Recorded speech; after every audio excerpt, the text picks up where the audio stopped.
दिव्य लीला है।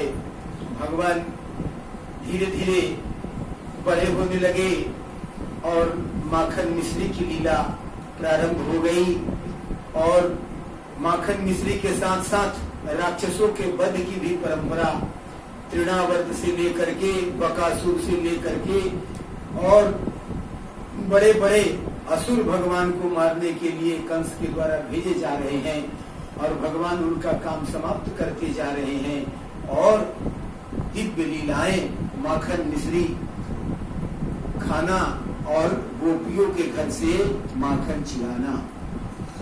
एक दिन भगवान ने अपने कानों से सुना कि भगवान जो नंदलाला हुआ है, नंदलाल यदि मेरे घर भी आता और चुरा करके माखन खाता और मैं ऊपर से ऊपर तो क्रोधित होती, लेकिन भीतर से भीतर कितना आनंद आता उसे माखन खाते हुए देखते हुए। ऐसा ऐसा भाव गोपियों के मन में आया। तब भगवान ने माखन चोरी की लीला की और ग्वाल बालों के साथ जाकर के घर घर में भगवान ने माखन चुराने की लीला की और गोपियों के साथ भगवान का जो अनन्य प्रेम है वह भगवान का लीला है। सभी गोपियां जो है पूर्व जन्म में ऋषि थी, सभी गोपियां पूर्व जन्म में ऋषि थी और ऋषि के रूप में उन्होंने भगवान से सानिध्य मांगा था, भगवान के रास लीला में सम्मिलित होने का वरदान मांगा था। इसलिए सब गोपियों को आनंद देने के लिए भगवान सबको आनंदित करने के लिए आए हैं। भगवान अब गायों को चराने जाने लगे हैं, गाय चराने जाती हैं। भगवान गौ ब्राह्मण भक्तों के बड़े सेवक हैं, भक्तों की सेवा करते हैं, संतों की सेवा करते हैं, ब्राह्मणों की सेवा करते हैं और गौओं की सेवा करते हैं। तो इस प्रकार से भगवान गाय चराने जाने लगे और गाय चराने जाने लगे। दिन भर गाय चराते और शाम में गोपियां दिन भर उनके इंतजार करती कि भगवान आएंगे, उनका दर्शन करेंगे, देखेंगे। और दिन भर 24 घंटे ब्रज में बस एक ही बात चलती कि कृष्ण जब कब आएंगे, कब उनका दर्शन होगा। और चारों तरफ केवल कृष्ण लीला ही होती थी। उस समय नंद बाबा के यहाँ केवल आनंद ही आनंद, नंद घर आनंद भयो। क्यों? क्योंकि सब जगह जो है केवल कृष्ण कथा चल रही है। हर घर में, हर पल में कोई भी बात चल रही है तो केवल कृष्ण की बात चल रही है। किसी के घर में जाइए तो वह केवल कृष्ण की ही कथा चल रही है। कोई ऐसा घर नहीं है जहाँ पर किसी दूसरे की कथा, किसी दूसरे का निंदा, किसी दूसरे का शिकायत या किसी की बात चल रही हो। कहीं कोई बात नहीं चल रही। हर जगह जो है बस केवल कृष्ण को ही देखना चाहते हैं। सब गोपियों के, सब ग्वालों के मन में आता था कि जिस प्रकार कृष्ण प्यारे हैं, इसी प्रकार मेरे घर में भी प्यारा प्यारा बच्चा होता तो कितना आनंद आता। ऐसा भाव आने लगा। भगवान ने कहा तुम्हारी इच्छा पूरी करूंगा, मैं सबके घरों में बालक बन के जाऊंगा। भगवान ने कहा तुम्हारे सबके घर में जाऊंगा, गाय बन के जाऊंगा, बछड़े बन के जाऊंगा और साथ साथ ग्वाल बाल बन के जाऊंगा, सब कुछ बन के जाऊंगा, घर घर में जाऊंगा। भगवान का यह संकल्प है। जो मेरी कथा का श्रवण करेगा, जो मेरे कथा में डूब जाएगा, आनंद लेगा, उसके घर में आऊंगा। और सब गोपियों के घर में दूसरी कथा तो होती नहीं, बस कृष्ण कैसे दिखते हैं, कैसे चलते हैं, कैसे बोलते हैं, कैसे तुतलाते हैं, माखन जब मुंह में लपेटते हैं तो कैसे लगते हैं। बस वह सब जो है ऋषि रूपा है, सब भगवान की चिंतन करती है। और इधर ब्रह्मा जी को धीरे धीरे मोह हो गया, ब्रह्मा जी भी मोहित हो। ब्रह्मा जी ने एक दिन देखा कि कृष्ण भगवान जो है गाय चराने गए थे और गाय चराते चराते भगवान ने कहा मुझे बड़ी भूख लगी है, आप खाने का व्यवस्था करो। सबने कहा ठीक है, कलेवा निकालते हैं। कलेवा गाय चराने के लिए माताएं जो कलेवा बांध करके देती थी वो जा करके साथ में बैठ के खोलते थे, जैसे कैसे बच्चे टिफिन लेके जाते, उसी तरह से चरवाहे भी टिफिन लेकर के जाते थे।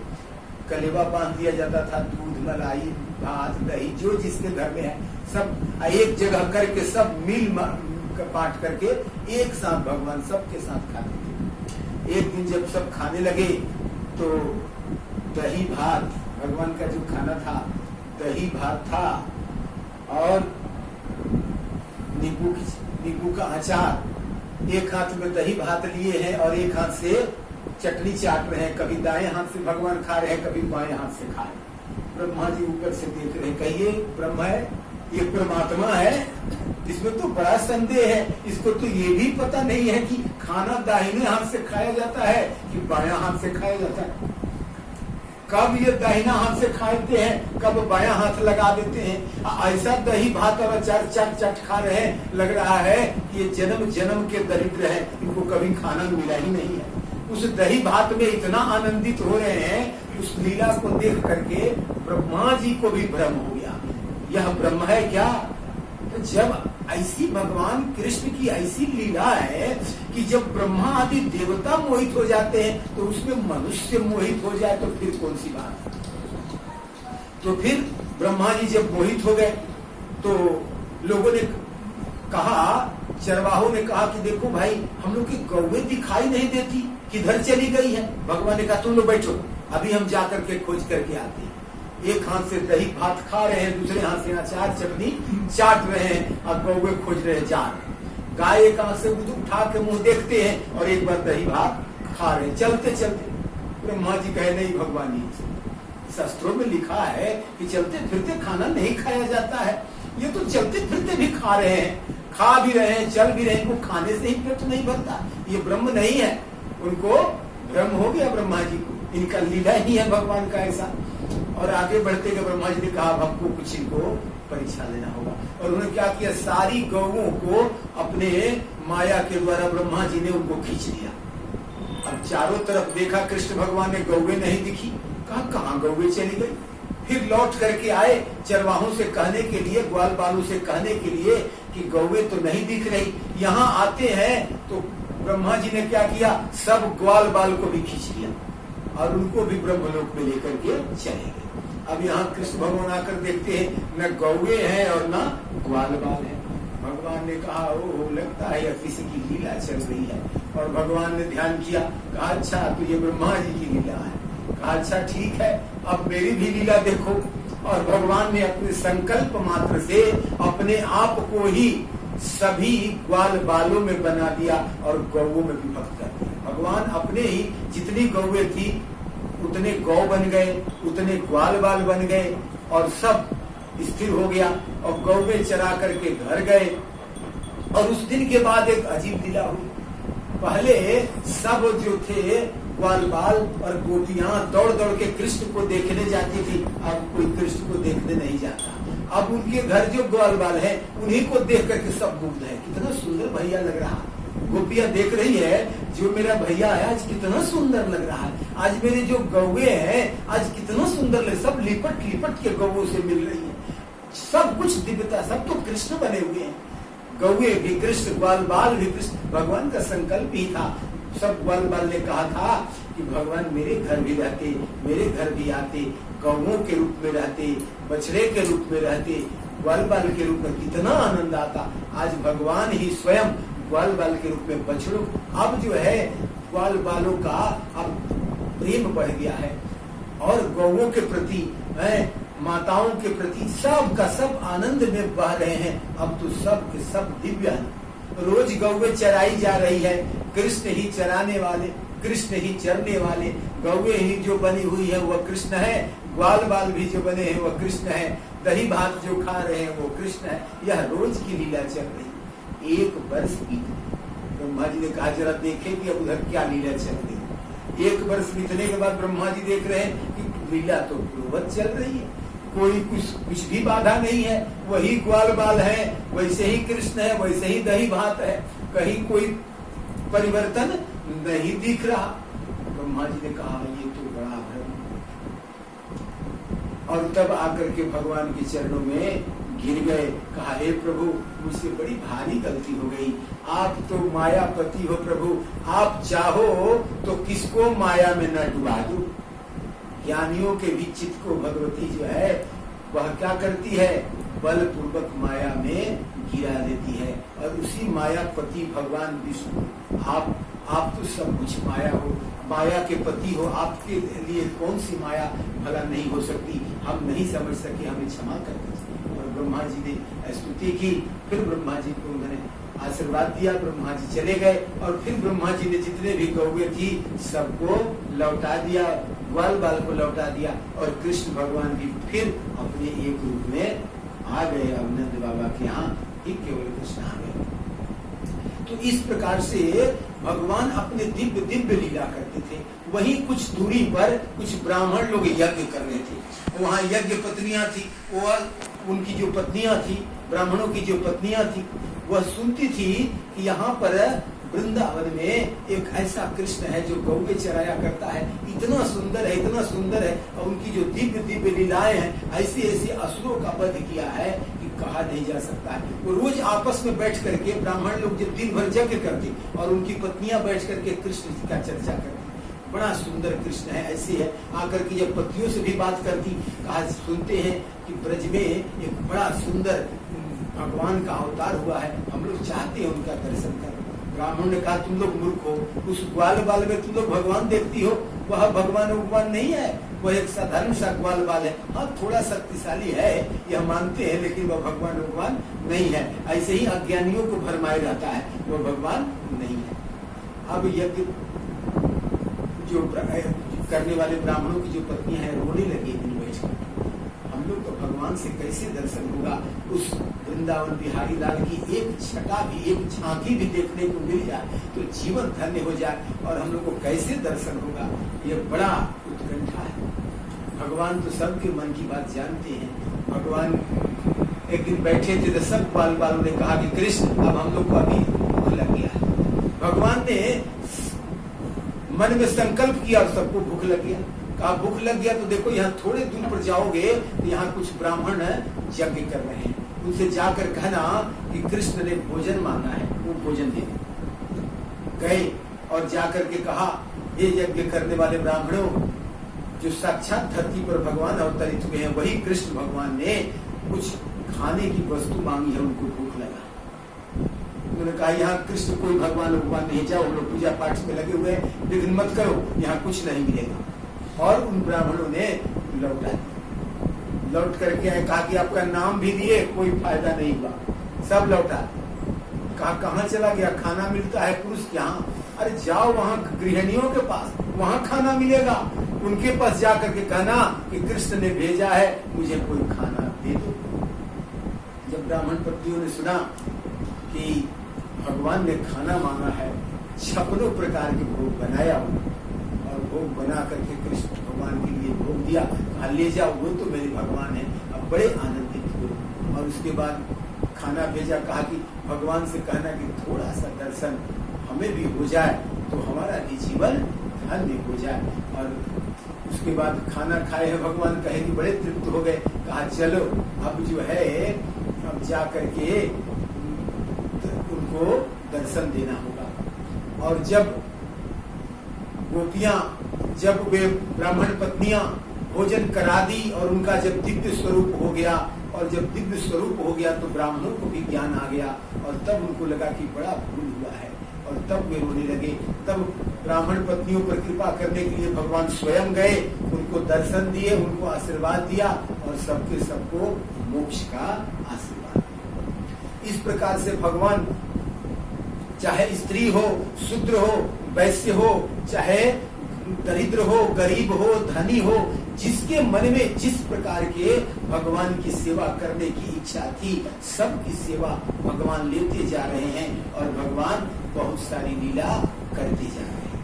तो इस प्रकार से भगवान जब इस तरह की लीला की तो सारी गोपियों का जो एक दिन उन्होंने वस्त्र हरण कर लिया। जब गोपियां जब स्नान करने गई तो उनके वस्त्र चुरा करके और जाकर के छिप गए। गोपियों ने बहुत अन्याय विनय किया है, तब जाकर के वस्त्र दिया है। लोगों ने ये चीर हरण पर भी कहते हैं कि भगवान ने गोपियों को यह सिखाया है कि भगवान के सामने नंगा जाने में भी कोई शर्म नहीं है। नंगा यहाँ वस्त्र से मतलब नहीं है, कहने का मतलब है कि बहुत सारे लोग सोचते हैं कि भगवान के सामने जाऊं तो कैसे जाऊं, मेरे पास भगवान को देने के लिए लायक कोई वस्तु नहीं है, भगवान को कोई भेंट देने की कोई वस्तु नहीं है, तो भगवान को क्या दूं।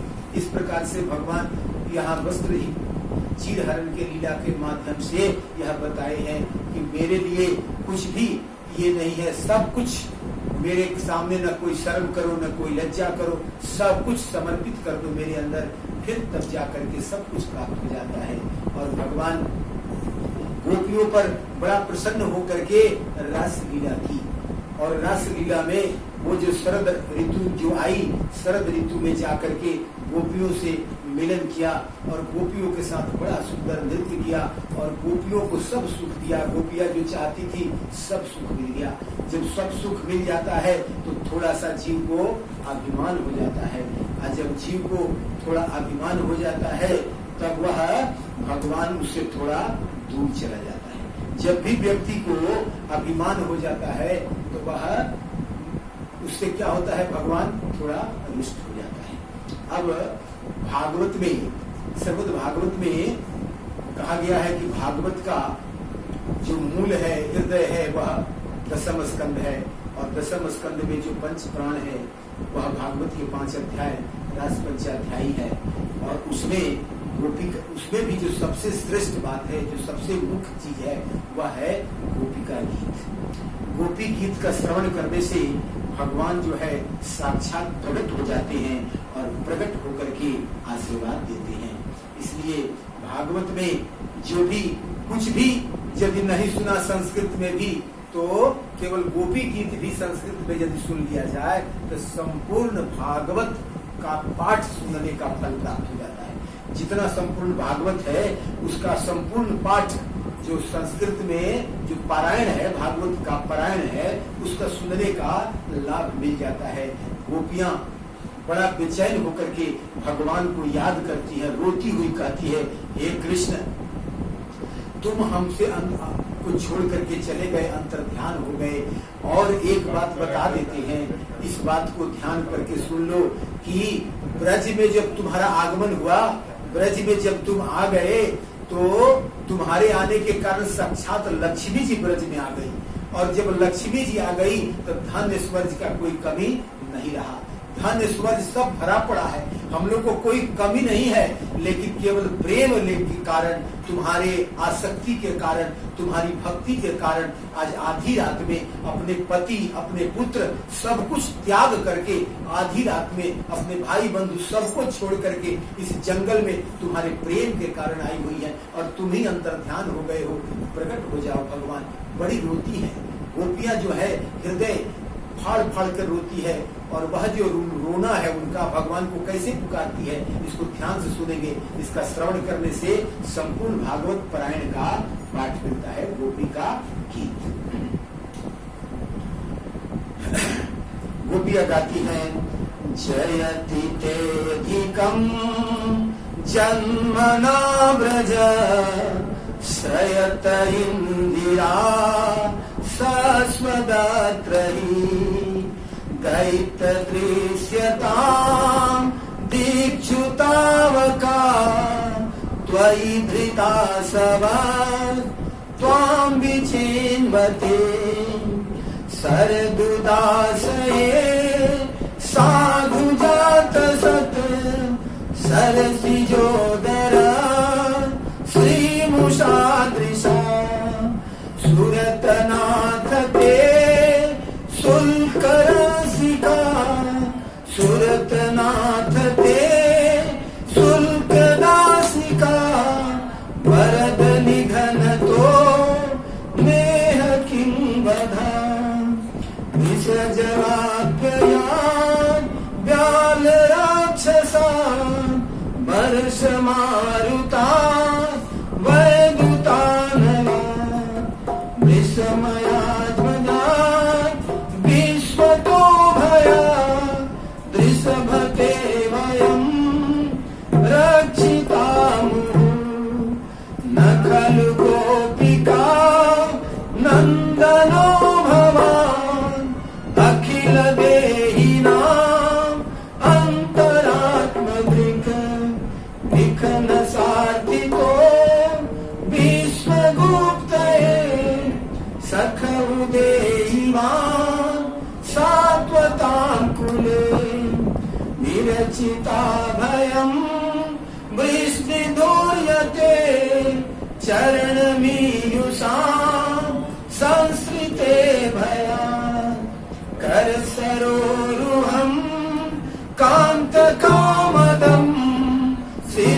देहिना श्रीकरग्रहम् व्रज जनार्तिहन् वीरयोषिता निज जनस्मयस् ध्वंसनस्मिता भज सखे भवान् किं करिष्मनो जलरुहाननम् चारुदर्शनम् प्रणत देहिनां पापकर्षणम् तृणचरानुगम् श्रीनिकेतनम् फणिफणार्पितम् ते पदाम्बुजम् कृणुकुचेषु न कृन्धिरक्षयम् मधुरया गिरा वल्गुवाक्यया